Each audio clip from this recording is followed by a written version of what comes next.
The galaxy never feared Earth. To them, we were nothing, an unnoticed blue speck circling an ordinary star, a backwater world of dreamers and storytellers. They thought silence meant weakness. They thought our quiet meant we had nothing to say. But silence was our weapon. For 60 years, humanity listened. We mapped their fleets. We studied their languages. We learned their secrets. While the Galactic Council laughed, we built. While they mocked our art and compassion, we sharpened them into blades. While they dismissed us as primitives, we waited and prepared. The Council believed themselves untouchable, eternal rulers of the stars. But arrogance breeds blindness. And in that blindness, we thrived. Now the moment they mocked us for has come. Their broadcasts call us specimens. Their leaders whisper of harvesting. And yet when they look to the shadows of their own war fleets, they will find us already there, watching, waiting, ready. For humanity never stayed silent because it was weak. We stayed silent because the universe wasn't ready for our answer. And when the first human voice finally breaks across the stars, the galaxy will ask itself the question it never dared consider. What happens when the species you laughed at decides to laugh last? Morning sunlight spilled across the mountains of Colorado, painting the snowcaps in gold. To the world outside, the facility beneath those peaks was nothing more than a research lab, studying cosmic radiation. Families in the nearby town went about their day. Teachers preparing classrooms, miners heading for the shafts, kids waiting for buses under the crisp autumn air. Life was fragile, ordinary, and beautiful. But deep below, behind layers of concrete and secrecy, humanity's oldest watchers kept their silent vigil. Dr. Elena Ramirez rubbed tired eyes as she sipped stale coffee, her desk littered with scribbled notes and data drives. She had been working in the listening station for 16 years, translating whispers from the stars. To her daughter, she was just mom who works late nights. To the world, she was nobody. Yet Elena carried the unbearable weight of knowing too much. At the next console, Sergeant Michael Hale leaned back in his chair, boots crossed at the ankles. Once a fighter pilot, now an operator, he joked to hide his nerves. He'd seen war up close, and he recognized the tension in the room whenever a new alien signal came through. Even among the translators and scientists, soldiers could smell danger. The transmission that night seemed routine. Background chatter, a council frequency, the usual arrogance hidden in crystalline tones. Most of the younger staff barely looked up, but Elena's pen froze mid-note. She had learned to hear what others missed. A shift in cadence, a mocking lilt that carried across even the best translation software. "They're talking about us," she whispered. The room went still. Screens glowed against pale faces. At first it was laughter, alien, voices finding amusement in the blue world of Sector 12. Then came the words that made Michael's jaw clench. Specimens, preserve, harvest. Elena closed her eyes. She thought of her daughter drawing pictures of stars, dreaming of being an astronaut. She thought of the children waiting at the bus stop above ground, of the miners and teachers and musicians who gave Earth its fragile light. And she felt the cold, heavy truth. The galaxy saw them not as equals, not even as rivals, just animals in a cage, waiting to be studied or slaughtered. "Do we call it in?" Michael asked quietly. Elena hesitated. For decades, Earth's policy had been silence. Watch, learn, never reveal. That silence had kept them alive. But now, the Council's words made it clear. Silence would not save them forever. On the surface, life continued as if nothing had changed. Farmers adjusted irrigation lines. Musicians rehearsed for weekend concerts. Children played beneath skies too blue for their own good. None of them knew their world had been weighed and found wanting. None of them knew how thin the veil of safety had become. Elena looked around at her colleagues, the people who had sacrificed normal lives for this hidden duty. They were scientists, linguists, soldiers, engineers, ordinary people carrying extraordinary secrets. They had always believed they were keeping Earth safe by staying hidden. But tonight, something in their silence cracked. Because how long could they sit here, listening to the laughter of conquerors, while the people they loved lived in ignorance above ground? How long before preserve turned to purge? Elena's hands trembled as she adjusted her headset. For the first time in 16 years, she wished the aliens could hear her. She wanted them to know one thing. Humanity may be quiet, but it was listening. And when the day came to answer, Earth's voice would not tremble. The mountain trembled faintly as a train passed through the valley. Life above went on, blissfully unaware. But deep below, in a bunker filled with flickering screens and pounding hearts, humanity's fate began to shift.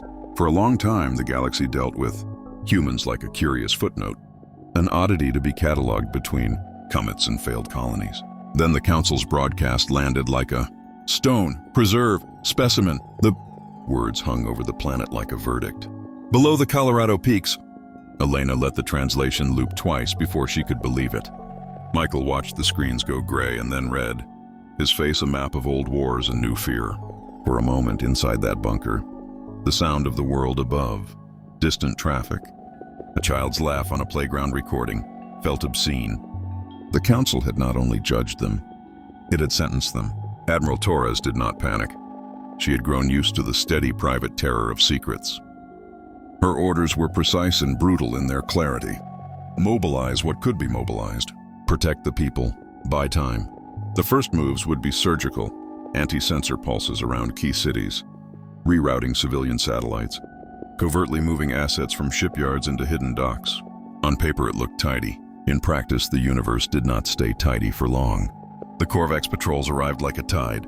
At first they sent thin probes, crystalline darts the size of cargo freighters, that skated in and out of orbital systems, scanning, sampling, photographing.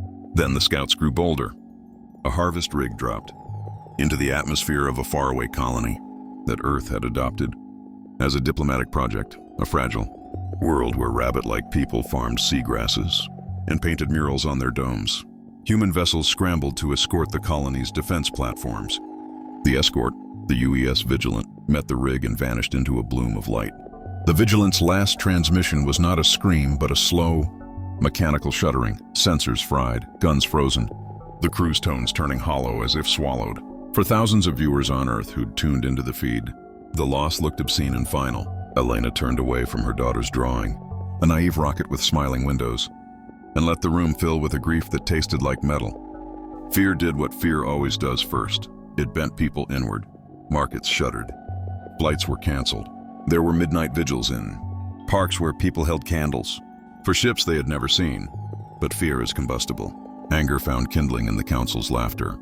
Videos of intercepted Council broadcasts, the contempt, the jokes about emotional rituals and performing primitives spread faster than any censorship. The planet that had been told to be quiet erupted into 1,000 private vows. Humanity's response split into two currents, mind and muscle. Scientists raced in sterile labs to convert observation into offense. Elena's linguistics team now worked alongside cryptographers, turning alien cadence into code. Hackers deep in Antarctic servers rewrote Council handshakes into traps. Engineers retrofitted cargo haulers with energy projectors. In the hangars, volunteers tuned gun platforms until they sang with new frequencies. Soldiers like Michael thinned their faces until they matched the rhythm of orders and loss. But the Council's power was not only technology. It was scale. Where humans had pockets and drafts, the Council had oceans. A battle in the outer system proved that painfully. A line of survey frigates meant to intimidate a friendly colony opened fire when the colony's protectors interfered. The human fleet fought with bravery, with maneuvers that would be taught in academies for a generation. But bravery does not substitute for mass. Cruisers went dark. Satellites feel like lanterns. Children in one port city watched the sky ripple, and then the lights went out. The map of casualties grew a little darker each hour. Still, humans refused to kneel. When a rescue convoy was ambushed, a physician named Dr. Amara Lee refused to leave the wounded behind. She moved across the broken deck of a disabled transport to pull a child from twisted alloy. In that image, a doctor's hands covered in alien dust, cradling a small, terrified face, became the face of the new resistance. People who had never cared for politics signed up for defense councils. Musicians organized signal choirs that broadcast impossible harmonics, designed to confuse alien sensors. Poets rewrote propaganda into ciphers. The tools of culture became tools of war. There were clever counter moves. Human cyber strikes blinked out navigational beacons in narrow sectors, and for a night whole squadrons of council ships lost one another like blind fish. Dr. Elena's team discovered an odd correlation. Certain rhythms of human music, complex and irregular, interfered with a council reconnaissance algorithm tuned to repetitive patterns. They weaponized lullabies and street songs into what they called echo storms, chaotic broadcasts that sowed confusion through alien comms. But every success tasted of ash. The Council adapted.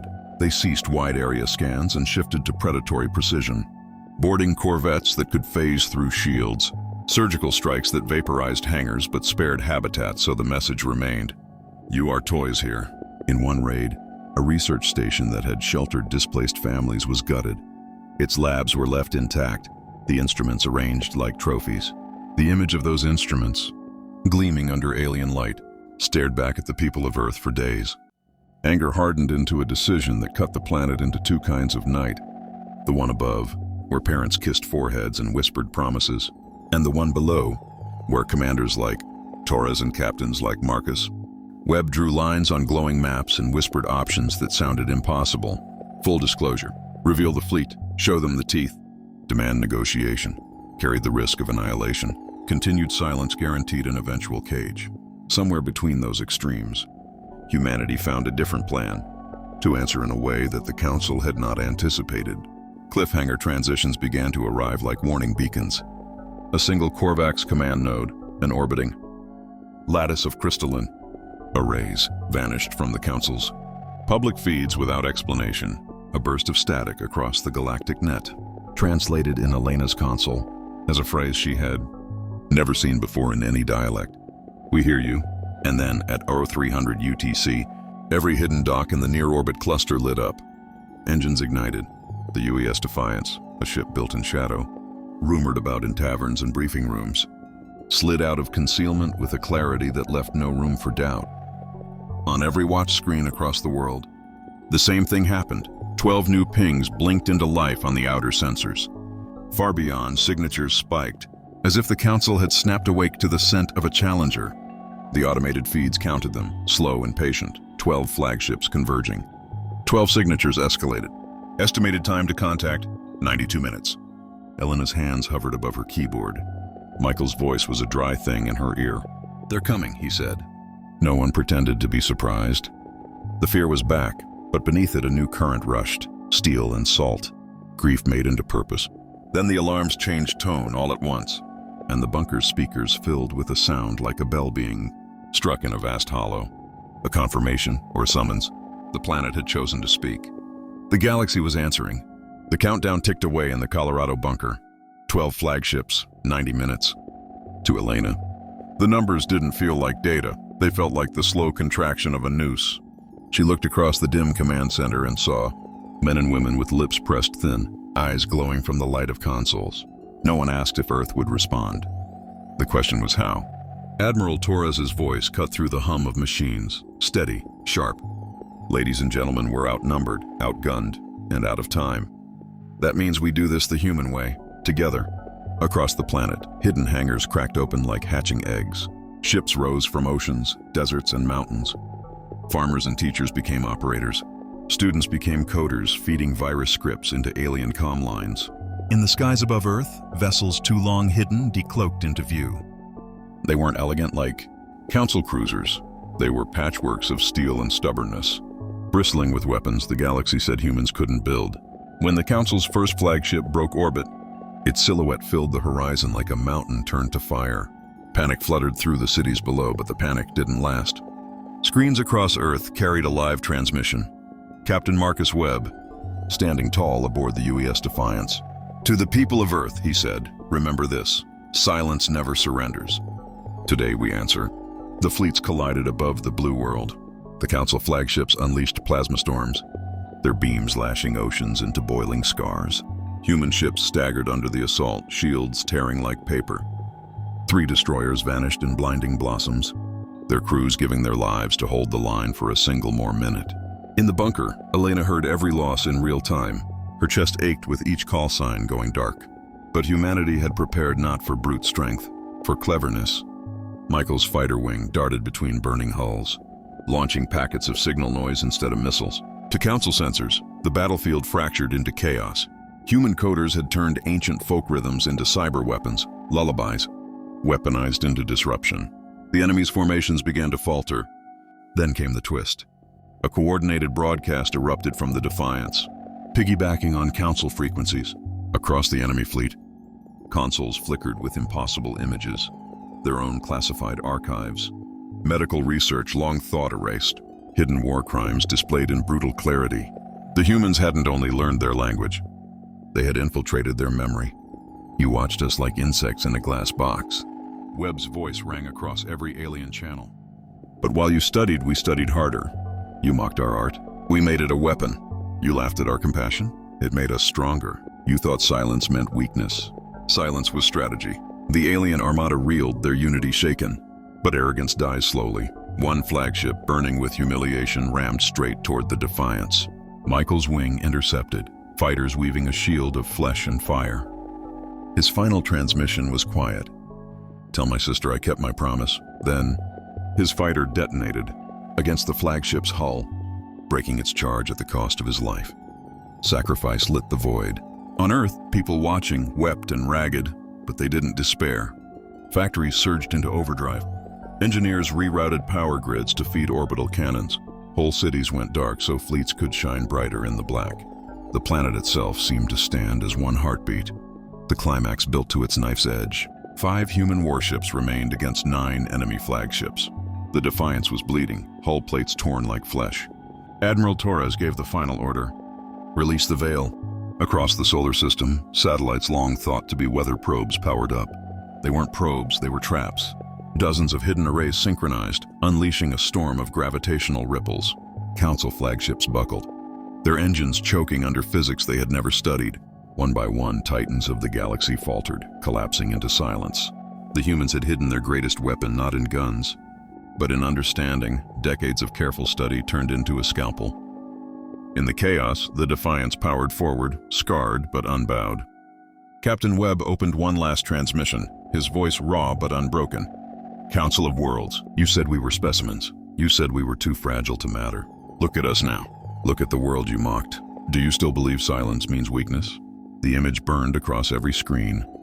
Earth, battered but unbroken, its fleet circling its skies like iron guardians. One Council flagship, crippled but still alive, turned and fled, carrying the message home. In the bunker, Elena gripped the console until her knuckles whitened. For the first time in her life, she allowed herself to hope.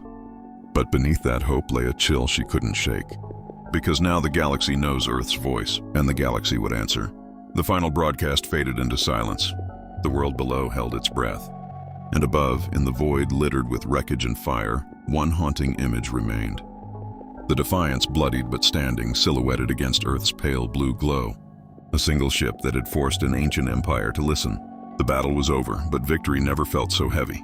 Wreckage drifted across Earth's orbit. Shattered hulls, silent fighters, fragments of ships that had once been the pride of a galactic empire.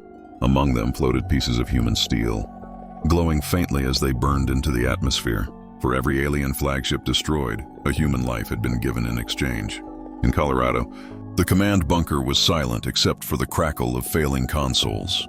Elena sat slumped in her chair, headset sliding from her head. Her hands still trembled, though the screens had gone quiet.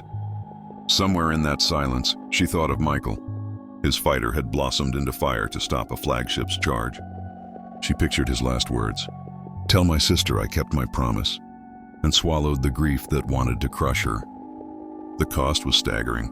Cities along the coast still smoldered from orbital strikes. Families mourned ships that would never return. The Vigilant, the Ascendant, the Hope, names etched forever into the memory of a people who had dared to stand. And yet, humanity had not been broken. Across the globe, something deeper than victory had taken root. For the first time, Earth understood its place in the galaxy, not as prey, not as specimens, but as equals who had forced the universe to listen. The Council's arrogance had cracked. And through that crack, humanity's defiance had poured like light. Days later, transmissions rippled across the stars. Some carried threats, Council voices demanding retribution. Others carried something far stranger: respect. A Narid scientist requesting dialogue. A Korvax captain offering a truce. Even whispers of admiration from species that had once sneered at the idea of compassion. Admiral Torres stood on the deck of the Defiance, patched and scarred, as fleets gathered in Earth's skies not to conquer but to talk. She knew this was not the end. Vengeance would come, and war would stalk humanity for years. But she also knew the truth could never be undone. The galaxy had seen what humans were capable of when cornered. Elena returned home weeks later. Her daughter ran into her arms, clutching a drawing, this time not of a fragile rocket, but of Earth itself, wrapped in steel wings, standing tall against the stars. Elena wept, not only for what was lost, but for what was born.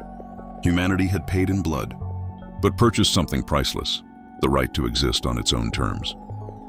Perhaps the galaxy would never understand why humans wrote songs in the face of despair, why they built art instead of weapons, why they cared for the weak instead of discarding them. Perhaps the Council would never forgive the humiliation of being outwitted by primitives, but none of that mattered anymore. Because Earth's silence was broken, humanity's voice now echoed in the halls of power, and the universe would never again dismiss them as background noise. Beneath the scarred skies, candles flickered in windows across the world, not mourning alone, but promising. Each flame whispered the same vow: we survived, we endure, we will not kneel. And somewhere beyond the wreckage, far past the edge of human reach, the galaxy stirred uneasily with one haunting question. If this is what humanity can do on the day it first spoke, what will it become when it truly finds its voice?